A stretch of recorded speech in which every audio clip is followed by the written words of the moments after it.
Hi everybody, all my followers, be welcome to another video. So the video today is on this 2012 Mazda 3 Sport with the 1.6 I think diesel engine and 115 brake horsepower. So I will show you what's wrong with this, and we're gonna work on this while we waiting for the parts for that one in there. So let me show you what the problem is. So let's start it up. Okay, battery is done. First thing, I'm gonna ring him. I want a battery for this.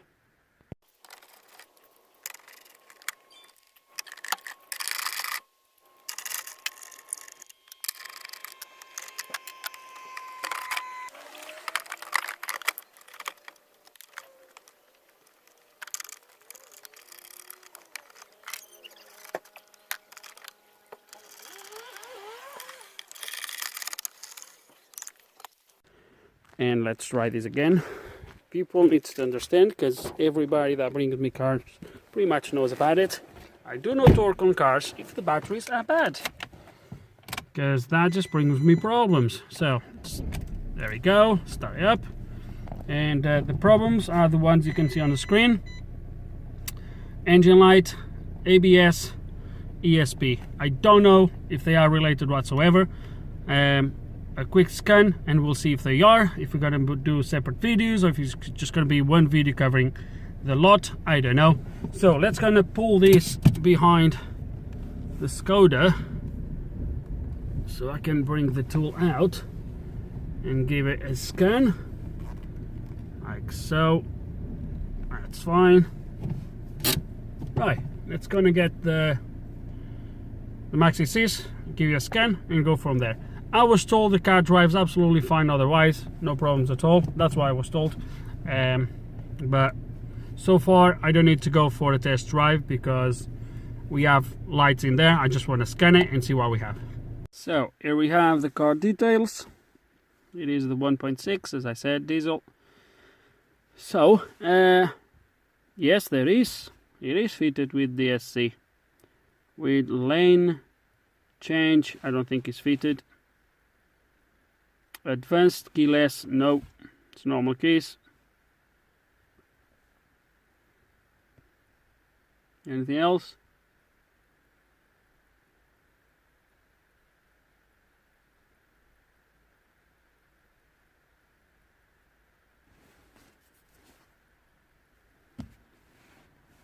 I don't know. I really don't know if he does have that or no. I don't know. We'll tell him yes he does, and we'll go from there. Okay, so diagnosis, control unit. It's going to see what my PCM says, or engine.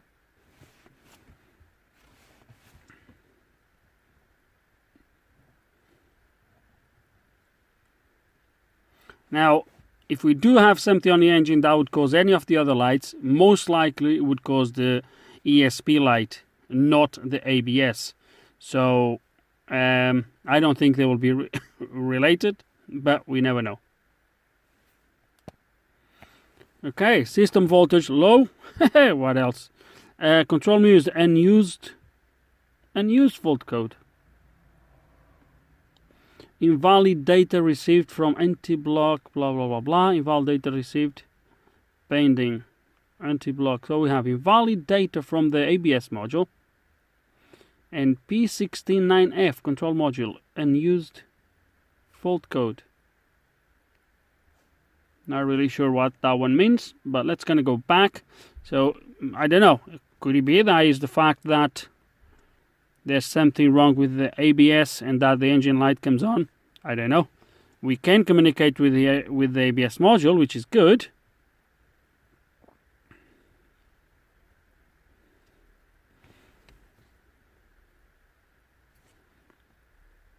Oh, left front wheel speed sensor. Quite self-explanatory.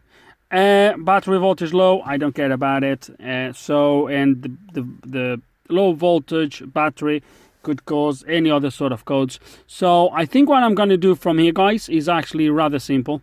We're going to do an auto scan, and then once I do the auto scan, I'm going to clear all the codes, and then we're going to look at this ABS module, because I think that's the first one we need to go and look. So most of this is going to be low voltage, most likely, so I'm not too bothered with it. Plenty of modules with faults. Let's going to do a quick erase.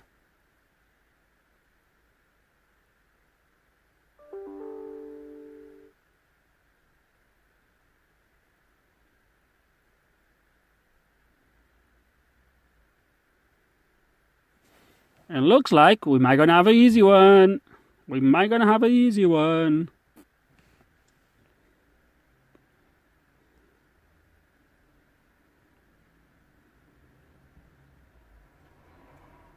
Let's just confirm that the only fault that came back, left front wheel speed sensor, left front.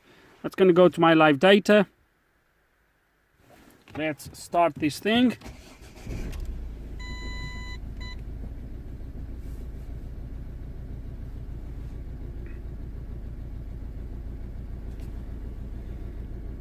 That doesn't sound right. Where is my wheel speeds? There we go. No. Where's my wheel speeds? Here they are.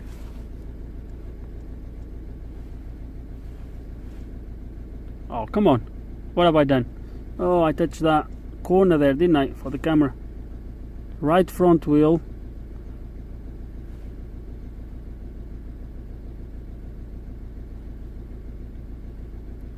Right rear, right front. Where's the left? They are now all together. This is funny. So let's put them at the top. Oh, again. Come on, Lewis. What are you doing? Put them at the top. Show only the selected ones. So if you remember, was front left. So left front. So it's going to be the top one. That's here on the driveway. Let me drive a little bit. So let's gonna drive. There we go.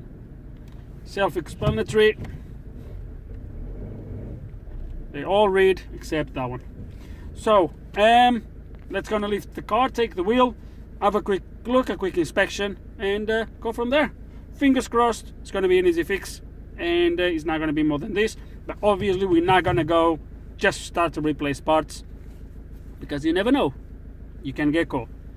Oops, wrong camera. I look like a miner, do I? So a little bit of inspection, and I found something that I didn't like very much. It's just this in there.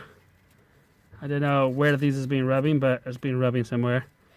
It doesn't look like it got to the core of the, actually even on the core of the inner wire. I don't know if you can see. It's still not gone through yet, so maybe he hasn't damaged anything, but I don't know if there's anything else on this cable. Looks like this cable has been replaced, because all of these are not.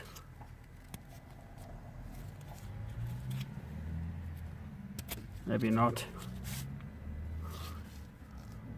Okay, so I think we're going to have to, I think before we spend any money on any sensors, we're going to have to do the check to make sure we're not going to spend money on a sensor that is not needed. Or we can do something else very quickly. Let me think. Hold on a sec. Okay, 10 minutes later, we have the ABS unplugged, as you can see. So let's see if we can pinpoint which wires we are talking about. Now, what I was trying to do was try to see if I could pull out the sensor, and I thought if the sensor comes out easy, I might just go to the other side, take the other one and move them to see if obviously I would get this one working, the other one not. So that would 100% prove my sensor was bad. Unfortunately, that sensor is completely seized in there. if I need to take it off, I'm gonna have to break it, drill it, whatever it's gonna take. So I thought before we do that, to make sure the sensor is at fault and nothing else, we're just gonna do a couple of measurements. So the wires I'm looking at are gonna be, let me see here, it's gonna be a white and gray. I don't know if they're gonna go straight into the ABS module or if there is any other connections. You can see a white in there and the gray wires here. Yeah, there is one there. So let's gonna back probe these two, or check these two, see if we have a connection. Hold on a second.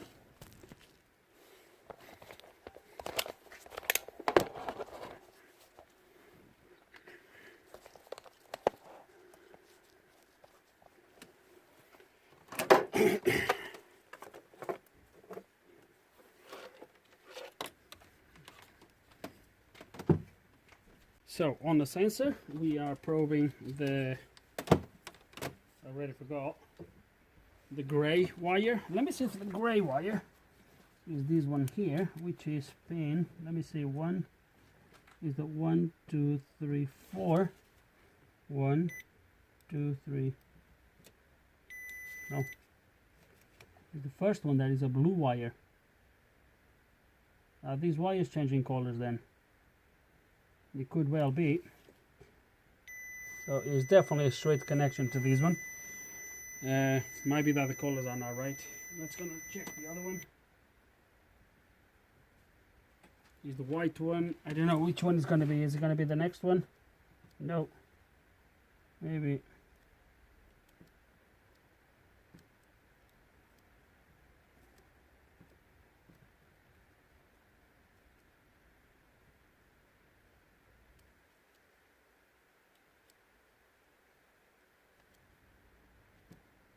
Ooh.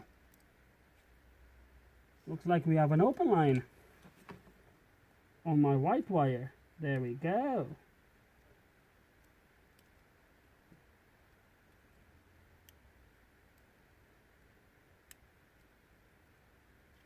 Look at that. I can't find any pin in there with a connection to this wire here, to the white one. And guess which one has been damaged there? The white one. Right, so actually let's gonna do something here quickly. Hold on a second. Okay, it's already dark. I removed the liner, the wheel arch liner, and as you can see, the cable actually is a separate cable that comes to the sensor. That's why the color changed inside, and as you can see in there, blue and yellow. Look at that. You see, so we actually probed the blue, if you remember. So what I'm going to do now, guys, is remove this cable here. I'm going to remove this cable here and test this cable, because I think this is probably going to be my problem, maybe. So let's remove the cable and test it. It's dark now and it's getting really cold, and I don't really want to be outside, so we can test the cable on a bench. That's going to give it a test to this cable. Can you see the screen? I don't know if you can or not. Let me have a look. Yeah, you kind of can. Alright, I have a feeling it's going to be this cable. I might be wrong. So let's going to go gray to gray, 0.3. It's going to white to white. Open line. So it'll be interesting though. I don't know if I'm going to be able to repair it. It's actually here, look. Alright, now I've seen what happened. No? It must have been here. It must have been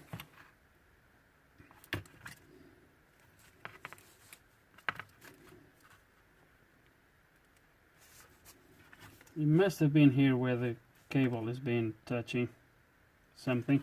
Let me have a look.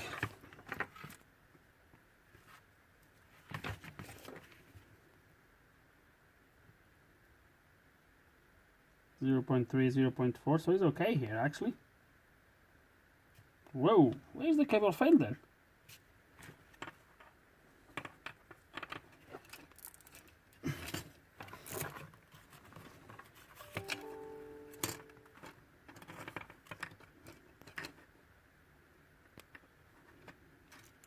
It doesn't really matter, we have a bad cable, but it would be interesting to see where the cable is failing. Because if it didn't fail right here, where is it failed? Can't see any other marks.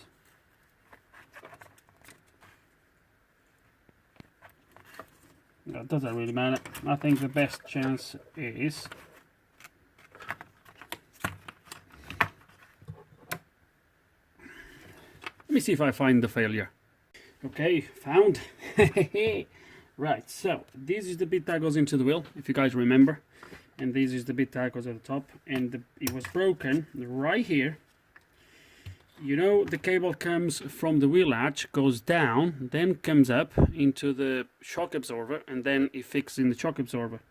So it was broken. This was here, if I'm not mistaken, somewhere here. And it was broken right here where the cable was doing this on the shock absorber. So it was that sort of bent, constant bent because of the shock, that ended up broken the wire. As soon as I pulled the wire, I tried to see if you could see the brake, but you couldn't really see it. But as soon as I pull it, literally split into this one. This one was already on the way as well. But that's it, guys. So we do need a new cable, and yeah, that's all you can say. That's it. It's going to get a new cable, and hopefully the sensor is good, and this is going to be my only problem. Okay, so rang Mazda this morning, and as expected, they don't have these cables on the shelf. You could get me one for next week. But also, guys, can you guess how much they asked for this little cable? Make a educated guess. Right, so they asked for £100 for this cable. 100 pounds for 2 plastic plugs and a little bit of cable. £100. That's just a robbery. That's literally a robbery. Right, so but because they can't give me the cable for now anyway, we're gonna do what you guys know I do best, which is it's gonna repair the thingy. So I have this cable here. I'm not sure where this came from, to be honest with you, but I've cut it right there. So if I know myself correctly, that means the cable was damaged somewhere from here going forward. I checked it already, but I'll do it again. So if you're gonna, let me put that there so you can see the screen like so. So black wire here. The wires are different, but it doesn't really matter. It's a black and a white. Black wire here. We have at this end we have 0.3, and then the white wire we do have on this cable 0.2, and I can guarantee you nothing happens when I touch the cable. So what we're gonna do, let me show you. So the original cable was this length plus this plus that. I don't know if you can see the whole length. And this cable, if I start from this plug side, look at that, is slightly shorter, but just a tiny bit. But I think we do have maneuver for play a little bit. So all I want to do is to move. Let me see which side I'm gonna have to. Yeah, so if that goes there, so I need to move this rubber garment down to this level, and then was another one that, if I recall correctly, was somewhere here, and we have to move it then on that cable to there. Okay, so let's work these out, but first let's gonna pull these out and try to see if I can change these plugs somehow to make this work. Okay, on this plug, the first thing you need to pull this red insert from inside the plug. And now we have exposed the 2 little clips that are going to open not gonna open. They're gonna free up. Yeah, there we go. These wires. Let me see if I got this right. Not yet. There we go. One comes out. And now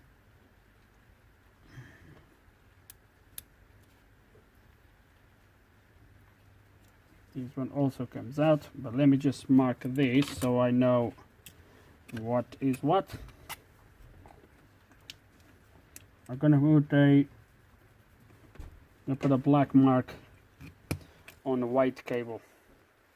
Yeah, that will make sense. So that's the plug I need, and that's gonna be the pins I'm gonna need. Maybe if I swap the cable over,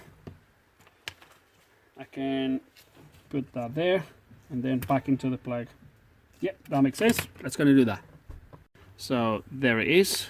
Now we gotta pull these weather seals back in place, close these, insert these back in there. Just one thing that I would like to say is that you cannot use normal wire for these things. So I know it's ironic that this was actually the right cable, obviously, and he ended up snapping, but usually these cables, due to the fact that they need to flex all the time, they are made of really thin strands, as you can see, and that allows the strands to flex without breaking. Okay, the light is a little bit bad, I do apologize, but yeah, so you need to use the right cable. So this obviously was a cable for my ABS. Normal wire, usually they have thicker strands, and they obviously break easily. These really thin strands is what allows the cable to flex without breaking. So make sure you use the correct wire, otherwise all you're going to do is create a problem in a quite short term. So now we're going to pull this and then put in this side and then sort the other end. You now tell me, guys, if I would just come here and say, here we have a new cable, would you believe it? There we go, absolutely perfect. I should have the right length, I'm hoping. It's slightly shorter than the original one, a little bit, but I think we have room to still connect this cable. It is raining, unfortunately, so and it looks like it's not going to stop today. And I still want to get this done, and the car doesn't start now, so I can't even bring it here to under the garage. So what we're gonna do, let me think, let me see if I can somehow just put that in there. To be honest, I don't need to take you through the connection of this, I will just show you when it's in place, but right, let me see how it goes, and I think I'll catch you soon. Okay, so everything is back in place. I'm just going to show you. The weather is absolutely terrible today, and I don't know exactly how I'm going to manage to get this done. But so I've tried already full lock with the car in the air, and there is plenty of room left for the cable to swivel. At the moment the car is resting in there, so all the weight is on the wheel, and that's roughly how the cable sits. So as you can see, it still has plenty of room to go up and down.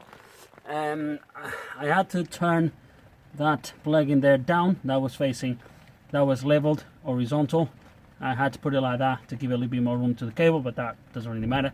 I'm not going to be able to cable tie at the back on that clip, but I cable tied it in there. It goes like that. And let me just show you that nothing is stretched, so as you can see, it is a tiny bit, but I could pull it back a tiny bit if I wanted, but to be honest with you, it's fine. It's not stretched. There's plenty of room in there as well. So remember, the cable from here to here is fixed, doesn't move. So the fact that I left it like that a little bit, it's not under stress, but I might pull it back a little bit because I have room. I might just, there we go. Maybe too much. There we go. That's better now. Okay, so but still I have plenty of room left, so the cable can still go up a little bit, because this, you can still do this, and going down you can still do. So plenty of material here left, and that's it. Now what I'm going to do is connect everything in there, because if you remember, I left ABS unplugged, battery unplugged, everything is just there on the floor, if you remember. So everything is here. We're gonna have to put everything back on and then give it a test, but I'm quite confident that we fixed the problem. So yeah, let's kind of see what happens. So everything is in place, apart from the cover for the battery, but we don't need that, and the wheel arch liner still needs to be put back in the wheel, etc. But this should be enough for us to give it a go. So, can I start it? Can I start it? Yeah, it should be alright. Okay, so the ABS and ESP went off, which is a good thing. And look at that, baby. Right, so let's kind of quickly scan the car and do one quick test just to make sure. But it looks good. It looks really good. So let's gonna go to Diagnosis, Control Unit, ABS, read codes. Hopefully they will be passed or not active, whatever they. Front wheel, blah blah blah. Doesn't even says nothing. So let's just gonna do these and erase. Yeah, it's not off, but doesn't matter.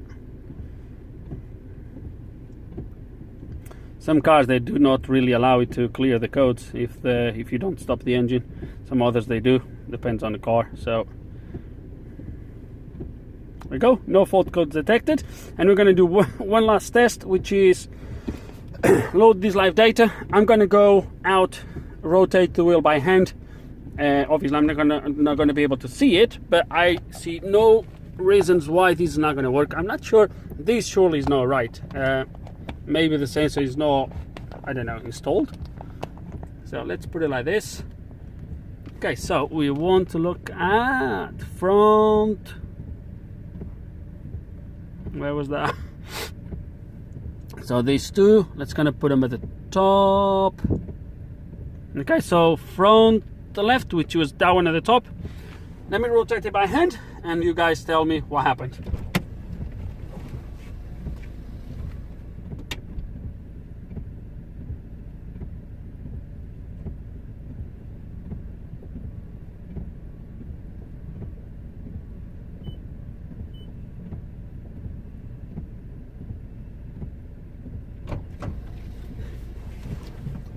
Oh, actually, I could have done something, silly me.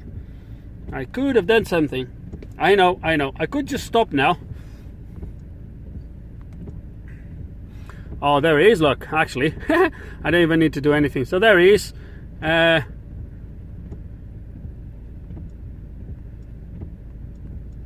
When I turn the wheel, there we go. So it is reading. And guys, this is a primary example of how easy you can get caught if you just rely 100% on what the tool tells you without doing any other checks. So I would have gone through an absolute headache to remove that sensor because the sensor is seized. As I said to you, I've tried, but it was completely seized. So I'd have to smash that sensor to take it out, a good sensor, to put another sensor in there, only to be left with the exact same problem. So guys, do your checks. Don't just jump on the easiest route, which is replacing parts, because yes, it will work a lot of the times, but it's going to be the few times where you're going to get caught. And then how would you charge the customer? I know a lot of places what they would do is they would still charge the customer for the sensor, and then they would charge the customer for the rest of the work, even though, look, I don't want to get into this, but yeah, as you've seen, guys, we fixed the problem. All I want to do now is put the wheel arch back in, the liner, put the wheel, and go for a test drive and wrap up this video. But looks like we have no other issues, at least not that I can see. So we're gonna go for a drive, see how it drives, and hopefully we have a fix. Everything back in place, and let's go for a drive. Let's see how this thing drives. Right, it's a little bit tight at the moment, but we'll managed to get out. I'm hoping.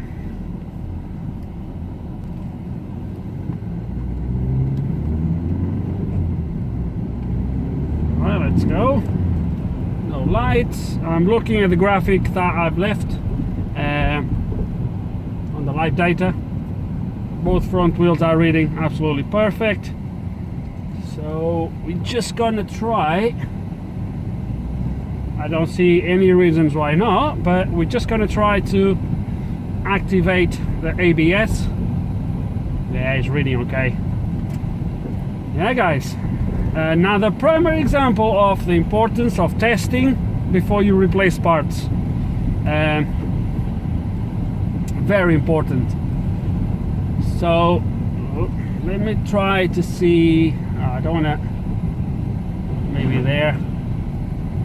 Maybe here. Yeah, it's working absolutely perfect. On this side, let's try the other side now. Obviously, guys, you can't really see it, but or feel it, but trust me, that side it worked absolutely perfect. And the car is driving pretty good, actually.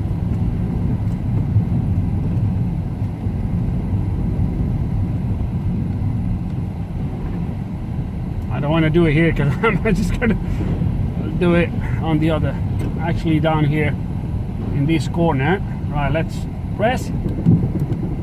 Yeah, woo. Come here, Maxi says.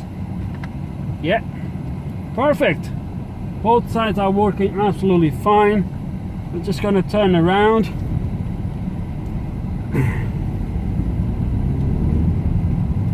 So that's it for this video. I don't know if there is other issues with the car. Let me just do a quick scan of the PCM. If you remember, was some weird fault in there. Let's just see if there is any codes.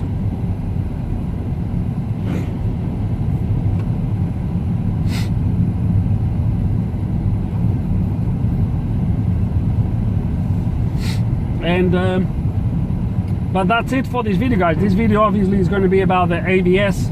We're not going to focus on anything else. It's probably a long video already the way it is.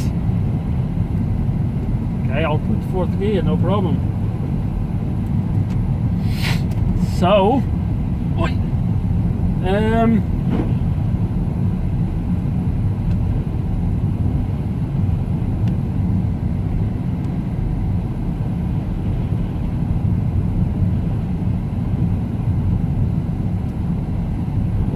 okay, so scanning the engine ECU, the PCM. We're gonna turn it around.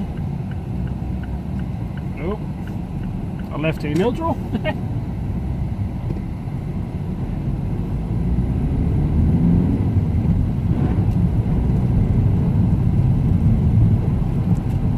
So I don't know if you're going to be able. Actually, let me stop here. Test it once. Yeah, ABS is working. There is engine ECU, no faults. So that's it, guys. So what? Oh, come on. Oh, have you seen that? The traction control. Let me show you again. Can you see the?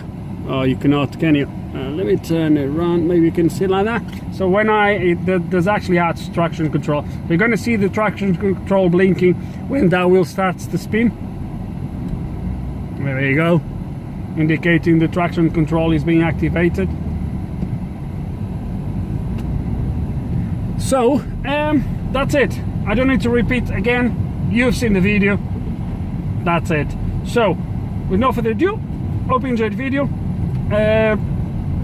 Maybe you learned something, maybe not. If you do still have any questions, however, you know exactly how it works. Just put them right below. And like always, thanks for watching.